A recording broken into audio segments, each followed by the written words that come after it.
అందరికీ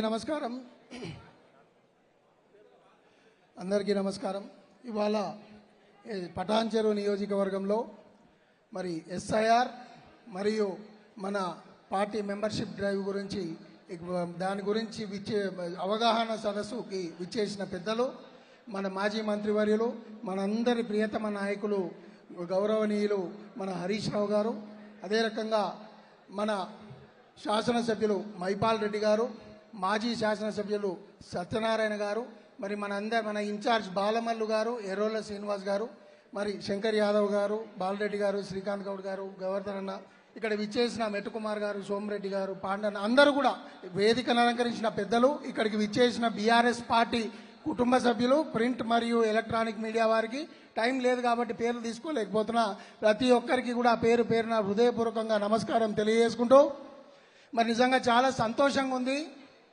అపూర్వమైన మరి స్వాగతం పలికి మన ప్రియతమ నాయకులు హరీష్ రావు గారిని బీఆర్ఎస్ పార్టీ పటాన్ చెరువులో ఏ రకంగా ఉంది అంటే ఇక్కడికి వచ్చి హరీష్ రావు గారి స్వాగతం ఎట్లా పలికిరో అది చూస్తే అర్థమవుతుంది అనే విధంగా మరి ఇవాళ మన పటాన్ చెరువు బీఆర్ఎస్ పార్టీ నాయకులు ఎమ్మెల్యే గారి ఆధ్వర్యంలో ఇంత పెద్ద ఎత్తున మరి హరీష్ రావు గారిని స్వాగతం పలికినందుకు అందరికీ కూడా ధన్యవాదాలు తెలియజేసుకుంటూ, ఒకటి నేను ఎప్పుడు చెప్తుంటా, మరి పార్టీని కాపాడుకుంటే మనందరం కూడా బాగుంటుంది. కాబట్టి పార్టీ గట్టిగా ఉంటేనే మనందరం బాగుంటుందన్న ఉద్దేశంతో సంవత్సరంన్నర కింద పార్టీకి ఒక ఇబ్బంది వచ్చినా కూడా ఏ రకమైన వేషజాషాలకు పోకుండా, గ్రూపులు కట్టకుండా, ఈగోలన్నీ కూడా పక్కకు పెట్టి అందరం కలిసి మరి పార్టీని ముందుకు తీసుకుపోయినాం.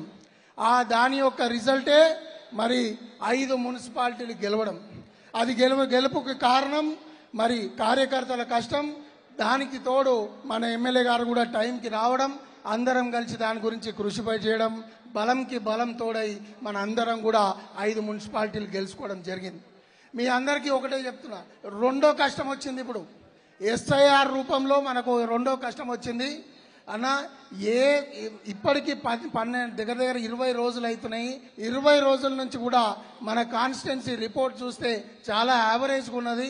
ఈ యావరేజ్ రిపోర్ట్ని మనము గనక మార్చుకోకపోతే రేపు వచ్చే జిహెచ్ఎంసీ ఎలక్షన్స్ మరియు మరి రాబోయే మన ఎన్నికలకు కూడా ఇబ్బంది అవుతుంది. కాబట్టి అందరం కూడా 12 రోజులు ఉంది. ఇంకా ఈ 12 రోజులు కష్టపడి, ముఖ్యంగా పెద్ద నాయకులు ఎవరైతే మన ముఖ్య నాయకులు ఉన్నారో వాళ్ళందరూ కూడా ఎంబడిపడి ఈ ఎస్ఐఆర్కి సంబంధించిన వాలంటీర్లందరినీ, బిఎల్ఏలందరినీ కూడా బిఎల్ఏలో తిరిగి దాదాపు 90% ఫామ్స్ ఇచ్చేసినాం. కానీ ఇప్పటి వరకు మన కాన్స్టిట్యున్సీలో 6% ఫామ్స్ వాపసు వచ్చినాయి. అంటే మన బిఎల్ఏలు తిరుగుతలేం. కొంచెం ఈ 12 రోజులు మనకి కావనుకుంటే మన పార్టీకి మరి అది శ్రీరామ రక్ష అని చెప్పి తెలియజేసుకుంటూ, మాట్లాడడానికి చాలా ఉన్నాయి కానీ ఇప్పుడు సందర్భం కాదు, సమయం కాదు. కాబట్టి మీ అందరూ ఇంత పెద్ద ఎత్తున ఇక్కడికి విచ్చేసినందుకు మరి హరీష్ రావు గారికి ధన్యవాదాలు తెలియజేసుకుంటూ సెలవు తీసుకుంటున్నాను. అలాగే మన మాజీ శాసనసభ్యులు సత్తన్న గారు